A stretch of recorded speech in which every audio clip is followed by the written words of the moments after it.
I'm delighted to be joined here by the UEFA Deputy General Secretary and Director of Competitions, Giorgio Marchetti. Many of you, if you follow the UEFA draw ceremonies and awards shows, we were just together in Monaco a week ago, right? Yes. More or less, deciding the future of the clubs around Europe in UEFA's competitions. Giorgio is the mastermind, I think it'll be fair to say, behind a lot of the competitions that UEFA has created, both for clubs and countries. And today we're going to talk about a few of those competitions: the Nations League, the upcoming Euro. We're going to talk about the rise and development of women's football, and also about the club competition landscape leading into the 2021 cycle and the 2024 cycle as well. So plenty to discuss with Giorgio. First of all, you're aware that you're in the country of the defending European and Nations League champions. So Yes. I hope And the winners of the Nations League. exactly, Nations League champions, and also the futsal champions. So welcome to the land of the champions, Portugal. Let's start with the Nations League. Obviously, it concluded here in Porto a couple of months ago now, at the beginning of the summer, with the host nation, Portugal, lifting the trophy after beating the Netherlands in the final. Take us through how you felt the competition went, and the fact that it was a success as a new competition taking its first steps in the history of European football. Yes. So the Nations League is a new competition. I would say that it's part of our strategy for the development of national team football. As a matter of fact, for many years, we can say that the UEFA had done a lot to develop club competitions, not as much probably to develop national team competitions, because if we accept the Euro final tournament, which is a big event, which has expanded massively over the last 20 years, has grown to become one of the global sports and football events on the planet. The rest, which is the bread and butter of national associations, have not been really looked after by UEFA in a way that it would become a competition, a product, a brand. Now, some years ago, it was decided to step up strategies to develop also national teams football. And that started with the first decision to centralize rights for national teams, which was implemented for the first time in the cycle 14-18, which has shown already good results in terms of streamlining the product, streamlining the way the matches were played, making a better offer to football fans and to viewers, creating a brand for national teams. This has succeeded. So on this, on the wave of this success, and based on the fact that with the centralization we had a much better football calendar in the international windows, whereby you can see football national team matches from Thursday through Tuesday in a way that the football fans can enjoy as many of them as possible. Then there was just one detail, and the detail was not a secondary one, by the way.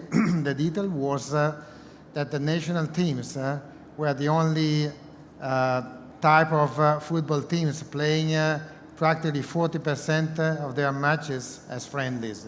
So was there a way to turn friendly into more meaningful matches without affecting the calendar, without increasing the number of dates or the number of matches in the calendar?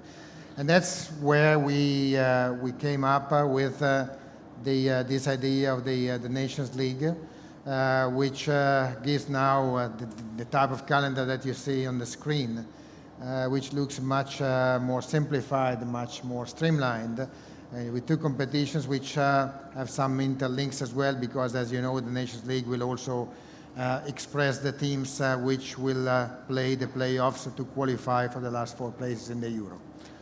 Yeah, I was just going to interrupt you to ask the technical staff to put up the the slides that we have prepared to go along with some of the topics that you'll be discussing. So as far as the Nations League is concerned, this is what the calendar looked like from 2018 to 2020, and the need to eliminate or at least reduce friendlies that national teams were playing was a big reason for the introduction of this competition. To reduce, not to eliminate. Of course, some friendlies exist. They are needed also by the teams. And with the format, you can 100% get rid of them, which is not even what people would want. But certainly, the number of friendlies has been reduced quite dramatically and replaced by the Nations League. Can you make a balance of how the first edition went, in your view, in UEFA's view? Well, it went very well, even beyond expectations. We had the feeling and the confidence that the competition by itself was very good. The result not only matched the expectations, even exceeded expectations. And this, I think, has been almost unanimously recognized by the fans and the media. Why? Because this is a competition where the teams are staggered in 4 different levels. So the matches, as a result, are much tighter. And there are a lot of incentives. There are objectives practically for all. Obviously, when certain smaller teams play the big ones, it's a big thing for them, and they need it. And that's what happens in the qualifiers. But unfortunately, very often the result is quite predictable. Now, with this system of play, which runs in parallel with the qualifiers, with the traditional model, actually teams play more matches with teams at the same level. The result you see, for example, where I chose just a couple of indexes. The average goal difference per match is the lowest that we have experienced in any previous competition for national teams, which is quite consistent with the fact that the teams now play tighter matches against opponents of a similar strength as theirs. At the same time, what we call the average interesting time, which is the amount of time which elapses between the start of the match and the moment where the teams are divided by at least 2 goals, is not unprecedented, but as you see, is also on the upper edge. So the 75 minutes, that's another indicator. Obviously, it's needless to remind us of certain situations which occurred and which were absolutely thrilling, like in the last match days we had last year. For example, the Dutch comeback in Germany, qualifying the Netherlands. What happened in the group of England and Spain, where Spain at some point looked almost qualified, and then in the last couple of matches everything changed. Even in the last minutes of the match, Spain had played in Croatia. So this, of course, is the essence of football. If you are able to provide people with this type of emotions, I think it goes without saying that the competition is a success, and I hope this success can be confirmed and even enhanced in the future. And the format was quite revolutionary with the introduction of relegation and promotion between national teams, which added excitement as well towards the end of the respective group campaigns. Exactly, because this is also key, because having only the objective of winning a group or qualifying to a competition, this limits the objectives every team can compete for. Because during the course of a competition there are teams which may fall apart, even early, sometimes. With this system, obviously, you don't only have the objective of winning the group and therefore qualifying to the upper level, you also have the objective of not being relegated. So there are almost no dead matches in this competition. Now, I know this because I spent 4 years at UEFA, but it's really non-stop. You finish a Nations League and you start looking forward to the next major competition, which now is less than a year away, Euro 2020. This one, an historic one because it's been playing all across Europe, 12 cities in 12 different countries. Tell us about this project and the challenges that are there as well.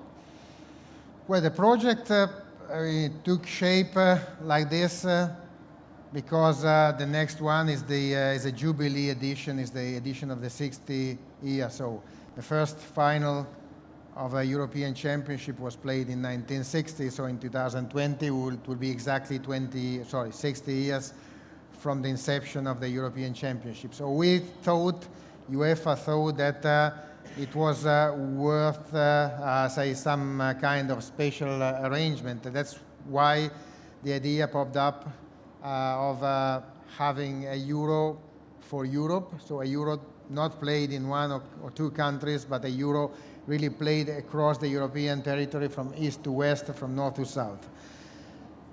Obviously, this doesn't come without challenges. It's a big continent. Operationally and sportingly, yes. We have some challenges. We are happy to face the challenges, even if we don't think that, obviously this is a one-off Euro.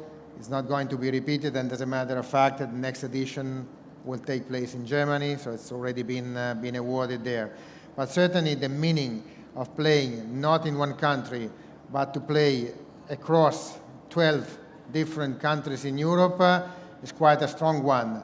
It means that we take with this Euro football to the fans instead of just asking the fans to come to the Euro. So it will be both ways, but this way we also give the opportunity to venues which may not really be able to stage a full event, but they can be part of a, say, multi or pan-European event like this. This is for us also the symbolic meaning of the playing the Europe like this is quite an important one. And correct me if I'm wrong, the opening game will take place in Rome. Yes. And the Final Four in London. Yes, there will be an opening in Rome. There will be Final Four in London. I think it's quite important, and I think it's important also to confirm the strength of Europe, the fact that it's going to be played in 12 big stadia, 8 of which have been built in the last 15 years. So Europe has great infrastructure everywhere, almost everywhere. I think it's good that we can, for once, put all these assets existing in different countries all together to stage a football event, which we hope will be a festival, big celebration of European football. And with this, of course, we also have quite big capacities, and that will be increasing the total availability of seats for fans from 2.5 we had in France to 3 million that we will have in 2020. So everybody is probably aware that 2016 was the first year that the number of teams in a Euro went up to 24. And this, of course, requires tougher work for your team, I'm sure, as far as scheduling, and then you add 12 different countries, and it's a completely different matrix. I don't want to ask you how you do it. Talk a little bit about, from a scheduling perspective, how do you think it will work, how you think fans will get around and follow their team? From a scheduling perspective, that's been quite a thorough work, because we are fully aware of the fact that playing a Euro, so in a widespread format in Europe, you have also to take care of logistics, and you have to make sure that people are not facing impossible missions traveling from one venue to the other. That's why the pairings have been done of venues, making sure that there are no extremes in the same group, and there will be 6 groups, and in each of these 6 groups there will be 2 venues, and the distance between venues has been kind of optimized. Also here, since we are also aware that pairing venues means also pairing potentially teams if both teams qualify. That didn't come by choice, but we came up with a range of options, of packages, and these options were all put in a bowl, and there was a draw done by the executive committee, so one of the options was chosen. So we, at the time, we tried to combine the need to avoid extreme traveling and with the need to keep the uncertainty of the competition still at a fair level. As far as tickets are concerned, you also prepared some numbers to share with our audience today. And again, when there's still 9 months left for the tournament to start, I guess, these are some of the numbers. So there's been 3 million tickets requested for the competition. No, not requested. 3 million are the tickets. I mean, this is the availability of seats. There's been an online sales window in the past few months, where which was kind of met with some incredible success, because 1.5 out of 1.5 million tickets available for the general public, we were facing 19 million requests. Obviously, this testifies the expectation, the excitement which is behind this Euro, like any previous Euros, but the numbers are really impressive. So we are for sure that's the only thing we regret, is that we are not able to satisfy the demands of the millions of fans who would like to be at least one of the matches of the Euro next year. But unfortunately, even if we have big stadiums and the number of tickets has increased, obviously nobody can cope with these numbers. And there's still a few months to go. And there are a few months to go, and of course after the draw, which will take place at the end of the year, there will be the tickets will also be allocated to the qualified teams. Giorgio, you ready to switch gears again? Let's do it. Let's talk about women's football. The next Euro is also kind of around the corner, 2021, in England. UEFA President Alexander Ceferin has made women's football development one of the priorities as part of the strategy for the upcoming years. Tell us a little bit more about the strategy you have for success. Earlier today we spoke about this topic as well with Tiago Craveiro from the Portuguese Football Federation, and he also talked about the importance of really balancing out participation between boys and girls and making women feel like they're part of international football in the Portuguese Federation. Yes. Right. Today, there is no doubt that women's football is very high on the football agenda almost everywhere. It is true that the UEFA has made it our president has made it one of the overall UEFA priorities for the coming years. And immediately after the approval, the presentation of the UEFA global strategy, the women's football strategy has also been presented, trying to compound and boost the promotion and the development of the game. We started, just to say that UEFA has not become aware of women's football just in recent times.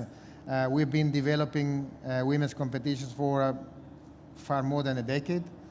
The Women's Euro has been completely transformed.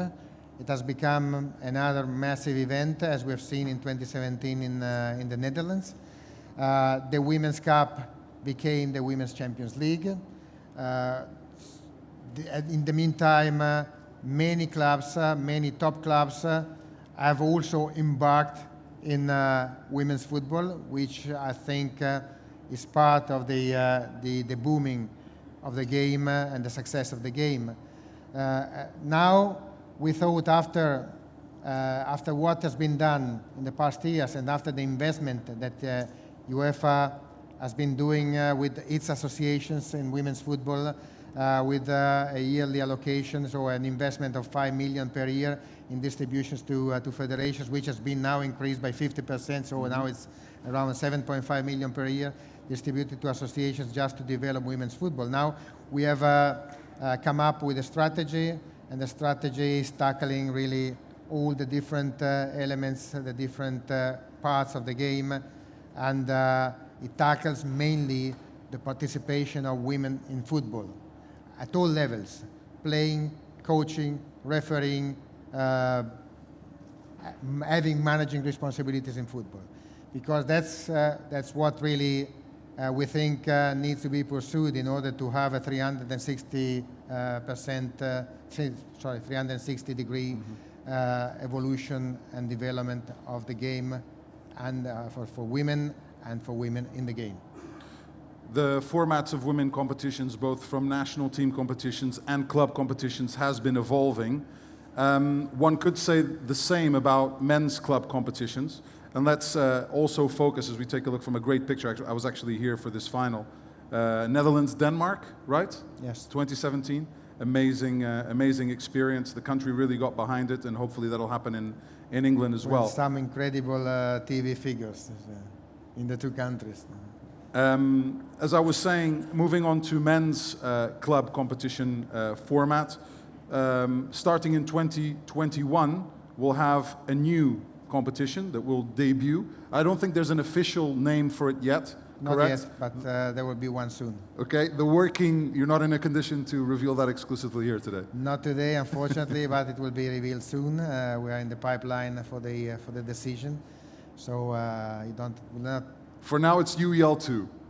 For now, working title UEL2, but that would not be the official title, of course. Take us through the evolution that will happen in just 2 years' time, actually, with the creation of a new competition and what a new competition will bring to European football. Well, it's a third competition in the European football landscape. The introduction of the third competition came mainly from the call coming consistently from a lot of clubs for giving them more options, more chances to participate in Europe. So this is a clear call coming from the clubs. So this time we've been focusing efforts on offering this enhanced and increased opportunities to more clubs in Europe. That's what will happen in 2021. The way it will happen, it will be by having 3 tiers of competitions, what we all know as the Champions League, the Europa League, and another one, whereby the Europa League will feature 32 clubs, and the third new competition will also feature 32 clubs. The competitions will be interconnected with a feeding system, so this will also generate more competition in the groups, because also the third position, as is the case today in the Champions League, has a meaning, because the third position in the group qualifies for the second part of the season to continue in the other competition. So this will have as an effect to have 96 clubs involved during the season instead of 80, and there are other numbers which are quite interesting, and perhaps you can see in the other slide, which we managed to achieve. So not only 16 additional spots, but it's also more matches played in a centralized phase, because this competition will, of course, be fully centralized. It will be more associations with a guaranteed spot in the group phase. It will be the total number of associations and domestic champions represented to play in Europe, not just for 2 or 4 matches in summer in the qualifications, but to play at least the group phase in the autumn months. It will grow to a minimum of 34. And the minimum doesn't mean that would be the case. Today, for example, the minimum possible number of associations in Champions League, Europa League combined is 26, but this season we have 29, which is higher than we had in previous cycles as well. So we want to continue down this line to offer more opportunities to clubs to participate in European competitions. Here are some other numbers because that you want to share. With the format, of course, there will be also a higher number of clubs entering the competition later in summer, which is always a critical point, because we need all these qualifying rounds, but at the same time, we know that starting end of June, early July is very challenging for the clubs. So, in one of the elements of this streamline is that more clubs will manage to start the competition a little bit later in summer, which is not a bad thing. So an increase of number of teams competing in UEFA competitions to 96 starting in 2021. The plan is set. We're just waiting for the name of the third competition from UEFA, and then comes the 2024 cycle. and a lot of speculation has occurred in the last months, really, regarding what can happen in the future. What has happened until now, Giorgio, and how do you think UEFA will manage the future of UEFA club competitions looking at the next cycle? Listen, we have said months ago that we would open a consultation phase very early. Why? Because we think that the future of club football in Europe is not only very important, but is facing a changing scenario and a changing landscape. It's facing certain trends. So it's a momentous, it's an important decision. And we also said that this decision has to be made in a full and transparent consultation process, which is something which has happened, which has started in spring, which is going on. There is no pressure because that's also why we wanted to start this consultation early enough to give it time, to give us the possibility to listen to all the different stakeholders and players. We are getting the feedback from the stakeholders. We will compile the feedback. We will see. For sure, UEFA we are not under pressure for a decision.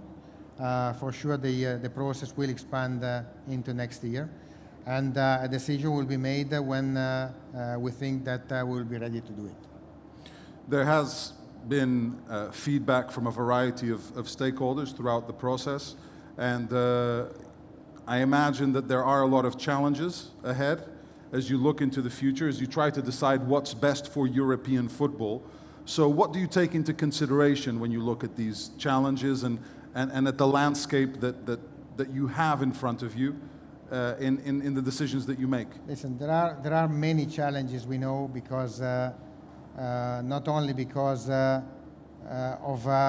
football-specific elements, but also because the global landscape is changing, so the media landscape is changing, the consumers' attitudes are changing, which is something that all the rights holders have to take into account. In addition to this, we need to take stock of what happens in European football, what is affecting European football, the needs of the different categories of clubs as well. There is no doubt a strong trend in European football, which is polarization. Polarization means that there are more resources which are going one way and are not distributed or going more evenly in Europe. So the big five countries are obviously increasing their share of revenues in European football. The others obviously are getting a little bit further from these big five. This is an element that we have to take into account because has effect on competitiveness in the European competition. It's not a chance that in the 30 years ago, 15 associations had the chance to be represented in a Champions League or Champions Cup semi-final, and now the number is reduced. In the last decade, the number is reduced to 6 countries. So this comes from somewhere. And as I said before, the clubs, many clubs of a middle and smaller size, are also asking for more participation in Europe. So these are the many elements of the equation that we have to take into account when considering also the future of our competition, because our competitions are extremely important, not only for what they are, but also for what they offer to the clubs. And that's why we need to have a systemic approach considering all the levels of European competitions in the same basket and making sure that whatever choice is made in the future, this choice is tackling the needs and the expectations of all the clubs in Europe. Giorgio, we're running out of time. I wanted to thank you for your presence here at Soccerex Europe, the first time that it's come to Portugal. Thank you for sharing your insight regarding the UEFA Nations League, the very first edition, looking ahead to Euro 2020, which, yes, it's crazy, it's just a few months away. The strategy for women's football and its continued development, and also giving some insights into the 2021 club competition cycle, and offering as well a calming voice regarding the process for 2024. It's been a pleasure. Thank you very much. The UEFA Deputy General Secretary and Director of Competitions, Giorgio Marchetti. Thank you, Giorgio.